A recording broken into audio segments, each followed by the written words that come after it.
अस्सलाम वालेकुम नाज़रीन, मैं हूं शेख रहमत अली। आप देख रहे हैं क्राइम टुडे न्यूज़। नाज़रीन, नामपल्ली मदीना एजुकेशन बिल्डिंग में राउंड टेबल मीटिंग की गई। तमाम शहर के मौजूद लोग यहां पर मौजूद थे जो कई तंजीमों से ताल्लुक़ रखते हैं, और ये मीटिंग करने का मकसद ये था कि कैसे मुस्लिम लड़कियों को टारगेट बनाया जा रहा है और आर्य समाज के तहत उनसे शादी की जा रही है, और इसके बाद लव जहाद के नाम पर यह खेल खेला जा रहा है, और शादी होने के बाद 1 साल 2 साल के बाद उसके ऊपर इतना जुल्म किया जा रहा है कि वह आखिरकार ख़ुदकुशी कर रही है। ऐसे हालत बनते जा रहे हैं। तो इसको रोकने की किस तरह से तरीक़ा है, इसी बात को लेकर तमाम लोगों ने बात की। और जिस तरह से सब में पहले दीनी तालीम है, दीनी तालीम हम हमारे बच्चों को नहीं दे रहे हैं। इसके बाद जब लड़की का निकाह का वक्त आता है तो फिर हमारे लड़के लाखों रुपए का डिमांड करते हैं और महंगी शादियां कर रहे हैं शादी खानों में। तो इसकी वजह से जो दे सकते हैं ठीक है, जो नहीं दे सकते, जो इतने रुपए नहीं लगा सकते, वो लड़कियां घर में बैठे हैं। तो इसके ज़िम्मेदार कौन है? हर मस्जिद में एक कमेटी है, वो कमेटी में लाखों रुपए का चंदा हो रहा है। तो ये लाखों रुपए का चंदा कहाँ जा रहा है? मस्जिद की कमेटियों की भी जिम्मेदारी है कि वो अपने इलाके में जहाँ बच्चियों की शादी नहीं हो रही है, वजह क्या है बच्चों की शादी नहीं होने की, तो ये चीज़ को देखें और कमेटी की जानिब से वो रुपये लगाएं, लगा कर बच्ची का निकाह कराएं।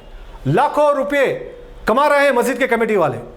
अब ऐसा लग रहा है कि कमेटियों में भी अब कंपटीशन हो चुका है। मस्जिद में सदर बनने का बहुत बड़ा फ़ायदा है, इसके बाद मेम्बरों बनने का भी बहुत बड़ा फ़ायदा है, क्योंकि लाखों रुपये मस्जिद में जमा होते हैं। 2 किस्म का स्कैम किया जा रहा है। एक, आपको बताया जाता है बोर्ड के ज़रिए कि हमारे पास इतने रुपये जमा हुए हैं। उसके बाद कई मस्जिद ऐसे हैं कि बताया ही नहीं जाता है। बताने वाले रुपये आपको देंगे नहीं, सिर्फ हिसाब रहेगा, कोई पूछेगा भी नहीं। तो वो रुपये कहाँ इस्तेमाल किया जा रहा है? मस्जिद के सदरों से सवाल करने की ज़रूरत है, मस्जिद के कमेटियों से सवाल करने की ज़रूरत है। मस्जिद के कमेटियों में बहुत बड़ा स्कैम चल रहा है। सारे बेरोज़गार लोग मस्जिद के कमेटी के मेंबर बन रहे हैं और मस्जिद के चंदे के रुपयों से कई कारोबार कर रहे हैं। ये एक सच्चाई है। ये सच्चाई को हमें कबूल करना है। इन लोगों की जिम्मेदारी थी कि इनके इलाकों में जहाँ पर भी बच्ची की शादी नहीं हो रही है तो उसकी वजह तलब करें और मस्जिद के जो चंदे के रुपये हैं वो रुपये लगाकर मस्जिद वो लड़की की शादी करें ताकि वो निकाह हो जाए। हमारे कमेटियों की जानिब से ऐसा नहीं किया जा रहा है और कोई हिसाब किताब भी नहीं पूछा जा रहा है। कई मसाजिद के ग्राउंडों को किराए पे दिया जा रहा है, लाखों रुपयों की आमदनी हो रही है, फिर ये रुपये कहाँ जा रहे हैं? ऐसे बहुत बड़े सवाल है। हमारे शहर हैदराबाद में इस तरह से मसाजिदों के जो जिम्मेदार हैं वो जिम्मेदार इस तरह का काम कर रहे हैं, लेकिन उनके इलाकों में अगर जिम्मेदारी ले लें तो यकीनन हर 2 महीने 4 महीने 5 महीने में एक लड़की का निकाह हो सकता है। लेकिन अफसोस की बात है कि कोई कुछ नहीं कर रहा है, कोई आगे नहीं बढ़ रहा है। सब लोग आस लगा के बैठे हैं और यही वजह है कि ऐसे लड़कियां इस तरह से इनकी जाल में फंस रहे हैं और ये लोग ये मुस्लिम लड़कियों को टारगेट बना रहे हैं। ये भी बहुत बड़ा मुद्दा है। बहरहाल ऐसे कई मुद्दों पर यहाँ पर जनाब मुजाहिद हाशमी, जनाब RK आज़ाद साहब, जनाब इलियास शमशी, जनाब सनाउल्लाह खान के अलावा दीगर लोग भी यहाँ पर मौजूद थे और तमाम के तमाम लोगों ने ये फिक्र की और इस पर डिस्कशन किया। बहुत अच्छी बात है।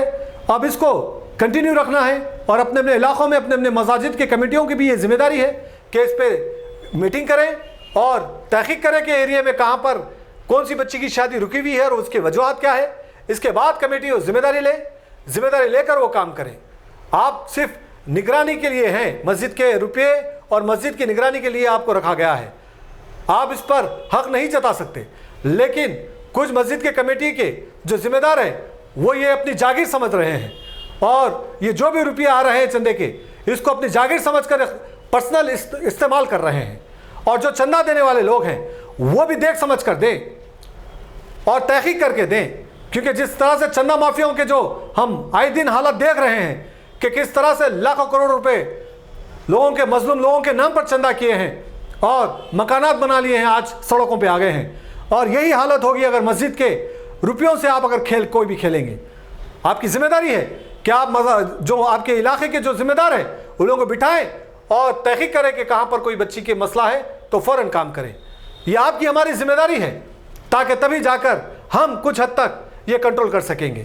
बहरहाल सवाल करना हमारा काम है, हमारी जिम्मेदारी है, जवाब देना वो लोगों की जिम्मेदारी है जो ओहदों पर बैठे हैं बड़े बड़े, और जो मस्जिद की कमेटियों बनाकर बैठे हैं, और जो बड़े बड़े एनजीओ चला रहे हैं, और ऐसे भी कई अहले खैर लोग हैं जो सच्चाई को नहीं जानते मगर गलत लोगों के हाथ में रुपये देते हैं। बहरहाल इसको रोकें और सही तरीके से काम करें, अपने अपने इलाकों में, अपने अपने मसाजिदों के इलाकों में काम करें, तो हमें किसी के सामने हाथ फैलाने की ज़रूरत नहीं पड़ेगी। उम्मीद है कि हम इसी उम्मीद को लेकर कि आगे चलकर सारे लोग यही देखेंगे, ऐसे ही काम करेंगे, ताकि हमारे बच्चियां जो गैर मुसलमानों के साथ भाग रहे हैं, गैरों के साथ शादियां कर रहे हैं, इसके हम गुनहगार का हिस्सा ना बने, और हमसे जो हो सकता हम बराबर वो बच्ची की मदद करें। शेख शफी के साथ मैं शेख रहमत अली, देखते हैं इस रिपोर्ट। आज के इस पूरा शुभ माहौल में बिलखुसूस हमारे मुल्क भारत के अंदर माइनॉरिटीज़ के साथ जो रवैया रखा जा रहा है, उसमें सबसे पहले नौजवानों को कई किस्म के इल्ज़ाम लगाकर टारगेट बनाकर उनको जेलों को भेजा गया है। अभी उससे समझ ही नहीं पाए थे कि ख़वातीन के ऊपर अटैक करने का एक नया सिलसिला शुरू किया गया है। उस सिलसिले के तहत वो लोग नौ जहाद का नाम दिया गया है। कई ऐसी तंजीमें इसके ऊपर काम कर रही हैं जो बिलखुसूस मुस्लिम ख़वातीन को टारगेट बनाते हुए उनको अपने मज़हब में लेने की कोशिश कर रहे हैं। इसी सिलसिले को मद्देनज़र रखते हुए यहाँ पर माइनॉरिटीज़ राइट प्रोटेक्शन सोसाइटी के जानिब से एक इजलास मुनक़्क़िद किया गया है इसके ऊपर गौर व ख़ौस करने के लिए, जिसमें कई तंजीमों के ख़वातीन व मर्द हज़रात ने शिरकत की और अपने अपने तजवीज़ दिए हैं। हम इसमें 5 क़रारदादें भी पेश किए हैं। हमारा मकसद ये है कि इस मुल्क को अगर अमन व अमान बरकरार रखना है तो तमाम मज़ाहिब को एहतराम की नज़र से देखना होगा। आज के जो इस मुल्क में हुक्मरान हैं वो लोग क्या कि मुख्तसबाना नज़रियात के ज़रिए कुछ मुल्क के हालात को ख़राब करना चाह रहे हैं। इससे अक़लियतों का ही नहीं बल्कि पूरे मुल्क का नुकसान होने वाला है, और इस नुकसान को रोकना हमारी ज़िम्मेदारी है, क्योंकि इस मुल्क को आज़ादी हम दिलाए, इस मुल्क को तरक्की हम दिलाए, इस मुल्क का सारी दुनिया में नाम कमाने में सबसे बड़ा रोल हमारा है। तो आज भी एक वक्त आया है कि तमाम माइनॉरिटीज़ मिलकर इस मुल्क की बका के लिए, इस मुल्क की तरक्की में जो रुकावट आ रही है उसको रोकने के लिए एक तजवीज़ के तौर पर तमाम मुत्तहिदा होकर तमाम हमारे पॉलिटिशियंस और ऑर्गेनाइजेशंस मिलकर एक काम करना चाह रहे हैं। सबसे पहले जो माइनॉरिटीज़ का अहम मसला वो है कि हमारे लड़कियां मुर्तद हो रहे हैं, उसके ऊपर गौर करना चाहिए। तो इसके ऊपर मैं कुछ तजवीज़ रखूँगा। सबसे पहली ज़िम्मेदारी ये है कि जो बच्चियाँ हमारे मुर्तद हो रहे हैं वो बच्चों की कोई उनकी गलती नहीं है, क्योंकि जिनके माँ बाप सही होते हैं, जिनके माएँ अपने बच्चों के ऊपर भरपूर नज़र रखते हैं और उनको दीन की तरफ राग़िब करते हैं, वो बच्चियाँ इस तरह की गलती नहीं करते। तो मैं तमाम माओं से और उनके सरपरस्तों से गुजारिश करूँगा कि वो अपने बच्चियों के ऊपर ख़ास नज़र रखें। बिलखुसूस उनका जो टेलीफोन का इस्तेमाल है उसके ऊपर नज़र रखें, और जो तालीम का एक रुझान जो हाल ही में शुरू हुआ था कि मुस्लिम बच्चियों को तालीम देना चाहिए। तालीम दिलाना बुरी बात नहीं है, लेकिन उसके भी कुछ क़ायदे होते हैं। हम अपने बच्चों को अगर तालीम दिलाना चाह रहे हैं तो हम स्कूलों के ऊपर नज़र रखें, बच्चियों के दोस्तों के ऊपर नज़र रखें, उनकी तालीम के ऊपर नज़र रखें, उनके टेलीफोन के ऊपर नज़र रखें। अगर हम ये नहीं करेंगे तो ये जो हालात पैदा हो रहे हैं ये और संगीन होते जाएंगे।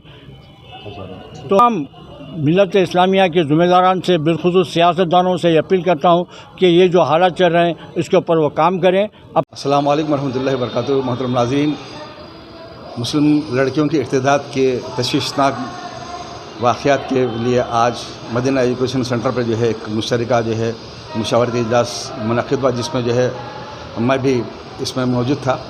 बहरहाल हमारे सब की ये इस बात की कोशिश है कि जो है जिस मुनज़्ज़म अंदाज़ में लौ धर्म अभियान चलाया जा रहा है उस पर लाखों रुपए करोड़ों रुपए खर्च करके, जिस तरीके से जो हुकूमत की सरपरस्ती पुलिस की जो है तहफ़्फ़ुज़ का जो है उनको जो एहसास के तहत जो मुस्लिम लड़कियों को जो है उठाया जा रहा, वरगलाया जा रहा है, उनको जो हासिल किया जा रहा है, तो इसके तदारुक के लिए हमको जो कुछ करना चाहिए हम उसमें ये तय पाया कि मसाजिद की सतह पर महल्ले को बुनियाद बनाकर 5-5 मसाजिद का वफाक बनाकर जो है इस काम को जो है शुरू किया जाए, ताकि जो इस इर्तिदाद के जो है लहर को रोका जा सके और दावत तबलीग का काम ज़्यादा हो, और जो दूसरों के लिए हमारे पास आने की आमद का जो रफ्तार है उसको तेज़ बढ़ाया जाए। तो इसके लिए पहले एक तशवीशनाक जो लहर है, वालिदैन इसके लिए ज़िम्मेदार हैं, घर का माहौल इसके लिए ज़िम्मेदार है, मखलूक तालीम इसके लिए ज़िम्मेदार है, फ़ोन इसके लिए ज़िम्मेदार हैं। और अपनी मर्ज़ी का मालिक बना देना और लड़कियों की कमाई पर इन्हिसार करना जो इस बात को जो है दलालत करता है कि वो अपनी मर्ज़ी की मालिक होकर जो है वो अपने इर्तिदाद का शिकार हो रही हैं। न सिर्फ इर्तिदाद का शिकार हो रही हैं बल्कि जो है वो ज़िना के मुर्तकि भी हो रही हैं, लिव इन रिलेशनशिप भी रख रही हैं। न सिर्फ लड़कियां बल्कि शादीशुदा ख़वातीन बेवाएँ भी जो है ये इस जो है इल्लत में मुब्तला हैं। ये अल्लाह का अज़ाब इस तरह से आ रहा है, इसके तदारुक के लिए आप हमको जो कोशिश करनी चाहिए, इसके लिए एक मुख्तलिफ़ जमातों का, उलमा इकराम का और जो है मुफ्तियान उज़्ज़ाम का जो है मुश्तरक के साथ मुश्तरका इजलास मुनक़िद हुआ है। इसमें जो तय पाएगा इंशाअल्लाह उसके लिए हम जो है मोहल्लेवारी सतह पर, मस्जिद की सतह पर, गांव की सतह पर, रियासतगी सतह पर इंशाअल्लाह इस काम को अंजाम देंगे ताकि इस लहर को रोका जा सके। और हम आगाह करते हैं इस बात के, जिस तरीके से नफ़रत की बुनियाद पर अपने मज़हब को, अपनी सियासी बक़ा को जो ज़िंदा रख रहे हैं, वो लौ धर्म अभियान चला रहे हैं। जिस तरीके से इलेक्शन से पहले कश्मीर फैल्स चला गया, अब केरला फैल्स चल रही है। मैं आपको इंतबाह देता हूँ कि आगे चलकर रज़ाकार फैल्स भी आने वाली है, जिसके लिए हैदराबाद को निशाना बनाया जाएगा, नफ़रत की जो है माहौल को बढ़ाया जाएगा ताकि जो है अपने चाहने वालों को जो है बड़ा करके कि जो है इंसानियत को शर्मसार कर सकें और जो है दहशतगर्दी की गुंडों की हुकूमत यहाँ पर बन जाए। इसके लिए हम कैसे मुकाबला कर सकते हैं, इसके लिए मुनज़्ज़म मुत्तहद हम और हम होशियार रहें, अल्लाह की जो है रज़ा के लिए जो है अल कुरान से, सीरत से अपने जो है रिश्ते को मजबूत करें ताकि इन तमाम चीज़ों का मुकाबला किया जा सके और हक़ उन तक पहुँचे, वो हम पर आएँ, इसकी हम कोशिश करेंगे। दौरे हाजिर में हमारी लड़कियां मुरतद जो हो रही हैं, उसके ताल्लुक़ से आज यहाँ पे एक कुल जमाती इजलास का इनेकाद अमल में आया और उसमें हम लोगों की क्या ज़िम्मेदारी होना चाहिए। तो आज के इस पुरअशर माहौल में मुस्लिम लड़कियों की मुरतद होने में घर के जो ज़िम्मेदारान हैं, घर के जो बड़े लोग हैं, वो लोग उसके ज़्यादा ज़िम्मेदार हैं। माँ बाप ये समझ रहे हैं कि लड़कियों को हम कॉलेज में या स्कूल में शरीक करा कर हमारी ज़िम्मेदारी ख़त्म हो चुकी है, लेकिन ऐसा नहीं है, बल्कि कॉलेजों को ले जाने और लाने का भी ख़ास एहतमाम होना चाहिए। दूसरी और एक वजह निकाह में ताख़ीर और बेजा रसूमात जहेज़ का जो लानत हमारे कौम में, हमारी मिल्लत में इस वक्त वक़ूफ़ पज़ीर हो गया है, बल्कि दिन ब दिन बढ़ते जा रहा है। ये एक वजह भी है कि बेजा रसूमात और जहेज़ की लानत और मेयारी खानों के बोझ की वजह से मुस्लिम लड़कियों के निकाह नहीं हो पा रहे हैं और वो लड़कियां जो सो दूसरे गैरों की तरफ राग़िब हो जा रही हैं। और बाज़ गैर तंजीमें इस बाबत में बहुत मुनज़्ज़म तौर पर जो गरीब लोग हैं, गुर्बत का शिकार है, मजबूर है, बेकस है, उनकी एक मकसद के तहत इमदाद करके उनको भटका कर शादियां रचा कर फिर शादियों के बाद गैरों से जो शादी हो रही है उसके बाद उस लड़की के साथ दरिंदों से भी ज़्यादा बेदर्दी से उसका सलूक किया जा रहा है। तो यह सारी चीज़ों पे हमको गौर करना है। आज हमारी कौम के जो अकाबरीन है, सरमायादार है, वो लोग अपनी सरमाए को शादी खानों में सर्व कर दिए। हालांकि बड़े जो सरमायादार है, अकाबरीन है, उनको ये चाहिए था कि तालीमी निज़ाम को, तालीम के बड़े सेंटर्स को क़ायम करते। आज तालीम के अंदर जो मखलूत तालीम है, उस तालीमी निज़ाम की वजह से भी हमारी लड़कियां भटक रही हैं। तो सबसे पहले मखलूत जो तालीम है, उस तालीम से एहतियात बरतना चाहिए, उससे किनारा कशी इख्तियार करना चाहिए। हमको तालीम भी हासिल करना है, लेकिन हमारी इज़्ज़त दीन और इस्लाम पे क़ायम रहते हुए ये सारी चीज़ों को हमको गौर करना पड़ेगा। जब भी हमारे लड़कियों को आज हम मुरतद होने से बचा सकते हैं, भटकने से बचा सकते हैं। आज का जो माहौल है, हमारे जो लड़कियां जो गैरों के साथ रग़बत हासिल करके मुरतद हो रही हैं, ऐसा माहौल आज तक देखने में नहीं आया। और इसकी ज़िम्मेदारी हमारे मिल्लत के अकाबरीन, सरमायादार, वो तमाम जो ज़िम्मेदार हैं उन पर भी आयद होती है। मुस्लिम पर्सनल लॉ जो बोर्ड जो है, उसको भी इस मामले में ख़ास तवज्जो देना पड़ेगी। और इस मामले में जो ये लड़कियों को भटकाया जा रहा है, उनको जो वरगला कर जो सो दूसरे मज़हब में ले जाया जा रहा है, तो उसके ताल्लुक़ से भी मुस्लिम पर्सनल बोर्ड को एक सिगा क़ायम करना चाहिए और इस पर काम करना पड़ेगा, तभी जाकर इस तूफ़ान को हम रोक सकेंगे। वरना एक दिन ऐसा आएगा कि कोई भी इस तूफ़ान से बच नहीं सकेगा।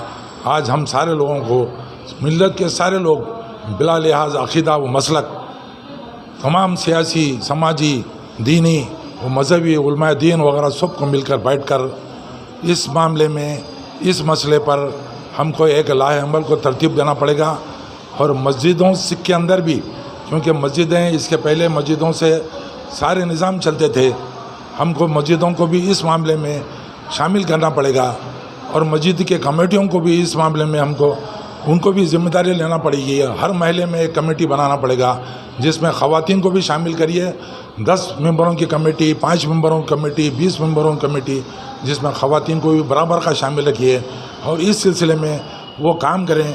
और जो भटके हुए जो लड़कियां हैं, जो मुर्तद हो गए हैं, उनको भी ज़हन साजी करके फिर से हमारे अपने मज़हब में लाना और फिर उन लड़कियों को उससे किनारा कशी करा कर एक अच्छे संजीदा मुस्लिम लड़कों से शादी करा देना, ताकि वो आइंदा फिर कभी भटकने ना पाए और गुनाह में फिर से शामिल ना हो जाए।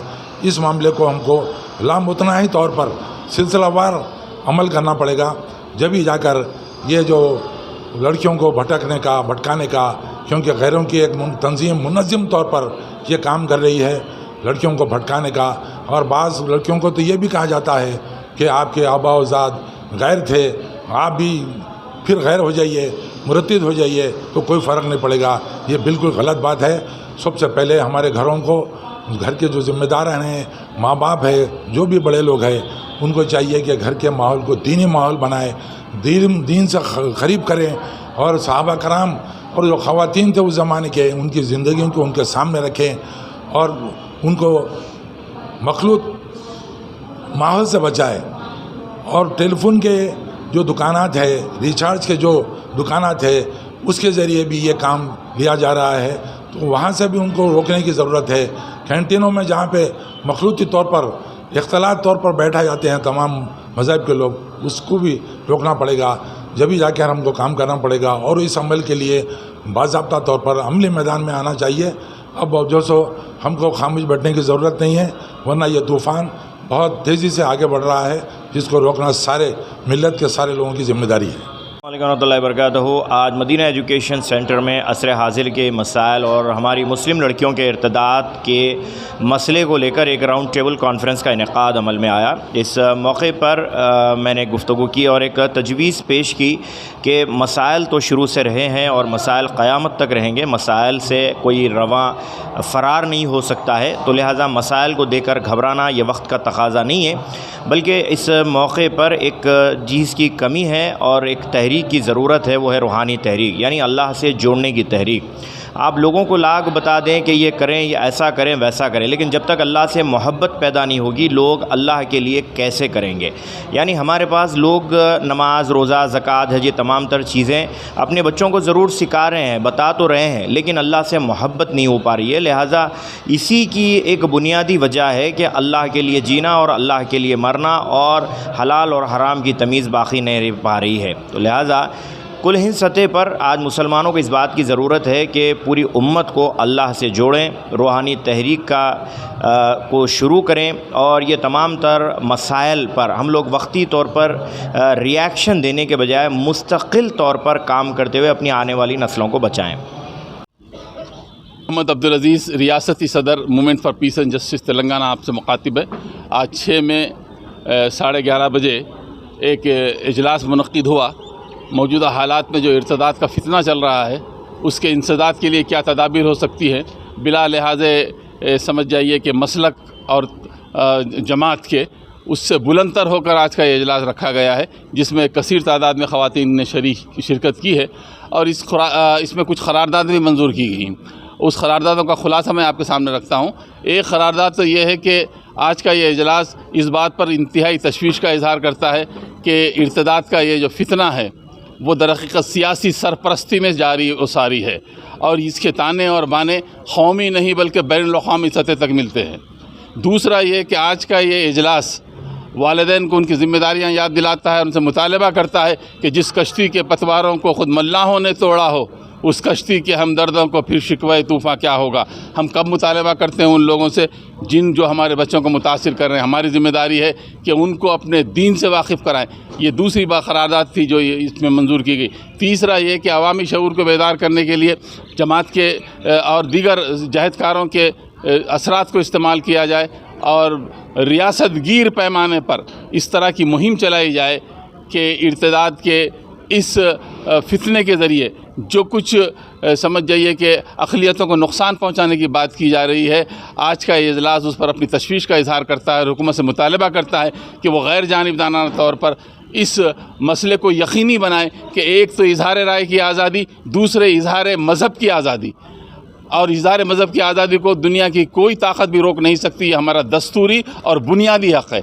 और आखिरी बात जो आज की करारदाद में हमारे सामने आई है, वो दरहकीकत उस मंसूबे का हिस्सा है कि हम महज इजलास करने पर यकीन नहीं रखते, बल्कि इजलास की करारदादों को ज़मीन पर लगाने तक हम यकीन करते हैं। तो आज ये अहद किया गया और ये अहद लिया गया कि हम इसके लिए कॉलेज के प्रोफेसर्स को, यूनिवर्सिटीज़ के अंदर पढ़ाने वालों को, टीचर्स को, असातिज़ा को, जहदकारों को और जो नॉन प्रॉफिटेबल ऑर्गेनाइजेशंस हैं उनको मुतहर्रिक करेंगे, मसरूफ़ करेंगे और उन्हें बताएंगे कि ये दरहकीकत किसी एक अक़लियत के साथ मजाक नहीं है, ये दरहकीकत पूरे दस्तूर के साथ खिलवाड़ है। ये चंद बातें थी जो आज के इस प्रोग्राम में मैं मोहम्मद अब्दुल अज़ीज़, रियासती सदर movement for piece and justice, जो इस आज के प्रोग्राम का एक हिस्सा है, मैं आपसे मुखातिब हूँ। अल्लाह हाफ़िज़। बरकातहू। आज हम मदीना एजुकेशन सेंटर में माइनॉरिटी राइट्स फोरम की तरफ से सनाउल्लाह खान साहब ने हमें दावत दी कि इस मौजू पे कि हम बात करें। आजकल जो हालात गुजर रहे हैं, मुसलमानों की जो बच्चियां हमारे हिंदू लड़कों से शादियां कर रही हैं, वो क्यों, किस लिए ऐसा हो रहा है। लड़कियां तालीम पा रही हैं, तालीम पाने के बाद एक लड़की जो है पूरी सोसाइटी को वो सबक दे सकती है, लेकिन वो गुमराह क्यों हो रही है, इसकी क्या वजह हो सकती है। क्या सोशल मीडिया से ये बिगड़ रही है, क्या टीवी सीरियल से बिगड़ रही है, क्या उलमा की कुछ गलती है, क्या माँ बाप की कुछ गलती है, ये सोचना बड़ा मुश्किल हो गया है। तो आज हमारी मोदी गवर्नमेंट जो काम कर रही है, मोदी जी कहते हैं कि बेटी पढ़ाओ बेटी बढ़ाओ, तो कहाँ वो बेटियों की इज़्ज़त आबरू का ख्याल रख रहे हैं, बेटियों का कहाँ तहफ़्फ़ुज़ हो रहा है। जहाँ पर हिंदू, मुस्लिम, सिख, ईसाई सभी एक गुलदस्ते के में बंधे हुए हैं हिंदुस्तान की जो जनता है, लेकिन उन्हें अलग ही हिंदू और मुसलमान की बात क्यों आ रही है। मुसलमान ही क्यों शिकार हो रहा है हर जगह से, दूसरे लोग सिख है, ईसाई है, सभी है, लेकिन मुसलमान क्यों, मुसलमानों की इनकी नज़र से गिराई जा रही है। मुसलमानों को भी चाहिए कि वो अपनी इज़्ज़त का एहतराम करें, अपना ख्याल रखें, मस्जिदों को आबाद करें। कुरान एक अल्लाह ताला की दी हुई नेमत है, एक तोहफ़ा है हमारे लिए। कुरान को जो मजबूती से पकड़ लिया तो वो गुमराह होने से बच जाएगा। कुरान हम पढ़ रहे हैं, काफ़ी घरों में कुरान भी नहीं है, तो कुरान शरीफ की तिलावत करें, समझ कर करें, एक एक आयत को समझें, तस्वीर उसकी और उसकी तफसील पढ़े और उसके मायने पढ़े, समझे। और एक घर, अपने घर से शुरुआत करें, अपने घर के बच्चों को तालीम दिए, माँ का काम है। माँ को होम मिनिस्टर कहते हैं, बाप तो हेड ऑफ़ द फैमिली है। दोनों का काम होता है कि अपनी औलाद कहाँ जा रही है, सोशल मीडिया का अगर इस्तेमाल हो रहा है तो कैसे हो रहा है, उन पर तवज्जो रखें और ज़्यादा से ज़्यादा कोशिश यही करें कि इस हालात को रोकें। ये बच्चियों को हमारे सबक दें कि ये बच्चियाँ ऐसा नहीं करना चाहिए। हर स्कूल जाके हम ऑर्गेनाइजेशन पूरे मिल के जाएँगे, प्री मैरिज काउंसलिंग करेंगे, हम इंशाल्लाह पूरा फ्यूचर प्लान बनाएँगे। हम भी एक प्लेटफॉर्म तैयार करेंगे, साथ सनाउल्लाह खान साहब है, ऑर्गेनाइजेशन है। ये तशद्दुद, घरेलू तशद्दुद होते हैं, माँ बाप के झगड़े होते हैं, अब्यूज़ होता है, इकोनॉमिकल अब्यूज़ ज़्यादा होता है हमारे पास, जो माशी हालात बिगड़ते हैं, उसमें बच्चे जो है हाथ से निकल जा रहे हैं, तरबियत नहीं हो रही है उनकी। तो फाइनेंशियल प्रॉब्लम की वजह से भी ये हो सकता है। मुसलमान जो है बहुत इकोनॉमिक वीक है इकोनॉमिकली, तो इसके लिए कुछ बड़ी बड़ी तंजीमें हैं, गवर्नमेंट है और तेलंगाना ही नहीं बल्कि कुछ इनके लिए ठोस कदम उठाएँ और इनके लिए कुछ बड़ा तरक्की के लिए कुछ करें, तहफ़्फ़ुज़ और तरक्की के। MPJ की वाइस प्रेसिडेंट हूँ। अभी जो हमारी मीटिंग हुई है, बहुत अच्छे कई उल्मा और कई ऑर्गेनाइजेशंस इसके अंदर पार्टिसिपेट हुए और बहुत कारआमद मीटिंग हमारी ये थी। इसमें चंद बातें जो थी ये है कि आजकल जो लड़कियां ट्रैप हो रहे हैं, वो इसकी वजह ये है कि ये पूरे MNCs में जो ये काम कर रही है, जो कल्चर बना हुआ है, इसकी ये मेन वजह है कि बच्चियों की शादी जल्दी करना चाहिए और शादी से पहले जॉब नहीं कराना चाहिए। लेट मैरिज भी इसकी एक रीज़न है, और पेरेंट्स की लापरवाही है, ये को एजुकेशन का भी असर है, और लड़की की मर्ज़ी के बग़ैर भी जो शादी होती है वो भी वन ऑफ द रीज़न है। लेकिन मैं ये समझती हूँ कि सिर्फ़ शादी के खातिर दीन को छोड़ देना ये कोई बात नहीं है। शादी कोई ऐसा बड़ी चीज़ नहीं है लाइफ की कि उसके खातिर अपनी आखिरत ख़राब कर ले। ये लड़कियों को ये बात समझना चाहिए कि वो क्या चीज़ हासिल करने के लिए क्या चीज़ वो खो रही है। बस ये चंद बातें थी, मैं आप लोगों के सामने रखना चाहिए। आज सबसे बड़ा मसला तेलंगाना स्टेट बोल के नहीं, सारे हिंदुस्तान का बहुत बड़ा मसला है। जो हमारी कौम जो है 10 बजे जो दावतों में जा रही है और 4 बजे रात को आ रही है, कौम तरक्की कर सकती है? मेरा पहला सवाल है। क्योंकि हम साबित कदम नहीं रहेंगे तो जालिम बादशाह को अल्लाह ताला मुसल्लत कर देगा। तो अब जालिम बादशाह कैसा मुसल्लत हुआ होने पर हमारे में क्या ख़राबी है वो देखनी चाहिए। तो मेरी आवाम से अपील है कि हमारे वालिदैन से अपील है, बच्चों से अपील है कि हमारे बच्चे जो है फजर की नमाज़ के लिए उठे, मसाजिद खुले हैं। क्योंकि आज अगर परसेंटेज देखें तो 4 से 6% के लोग जो है फजर की नमाज़ उठे, अब उसके बाद जो है तरक्की करेंगे बोल, तो कैसा हो सकती है तरक्की? इस ज़िम्मन में जो मैं किताब लिखा हूँ, रहमत की ख्वाहिश नहीं लानत की परवाह नहीं, रहमत की ख्वाहिश नहीं लानत की परवाह नहीं। ये किताब आने वाली है, हमारी कौम के लिए एक नसीहतनामा रहेगा। इंशाल्लाह जो है उस पर अमल करें ताकि जो हमारी ज़िंदगी खुशहाल गुजरे। शुक्रिया, खुदा। शाहकार, मजबूत और पायदार, दिलकश और दिलनशीं शादी के फर्नीचर का सबसे बड़ा शोरूम अब Shastripuram king colony main road के पुरसुकून माहौल में पसंद फरमाइए आपकी शहजादी के लिए खूबसूरत जहेज का मुकम्मल फर्नीचर सिर्फ 29,999 रुपए में। जी हाँ, 29,999 रुपीज। जी हाँ, फख्रे हिंदुस्तान सदर मोहतरम बैरिस्टर असदुद्दीन अवैसी साहब के मकान के बिल्कुल करीब आपका अपना HKGN फर्नीचर्स। 9618650827